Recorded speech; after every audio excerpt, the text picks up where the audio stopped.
May mga batang 90s ba dito? Kamusta kayo? Kamusta tayo?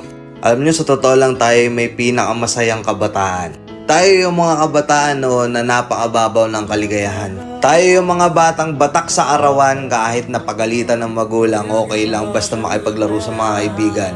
Di natin alam kung ano yung teknolohiya. Di natin alam kung ano yung cellphone. Di natin kilala si Coco Melon.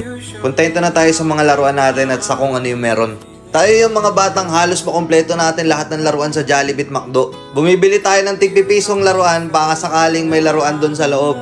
Naalala nyo? Noong mga panahon, naghahanap pa tayo ng gagamba kung saan-saan. Naghahanap tayo ng mga sanga ng puno para makipaglaro ng baril-barilan. Kukuha tayo ng gulong sa tabi-tabi tapos pagugulungin lang natin kung saan-saan. Mabibwisit tayo kapag hindi tayo pinayagan ng magulang natin makipaglaro sa mga kaibigan natin sa ulanan. Tayo yata yung mga huling batch ng mga bata na nakikipaglaro pa ng tagu-taguan. Sa totoo lang, di ba? Real talk.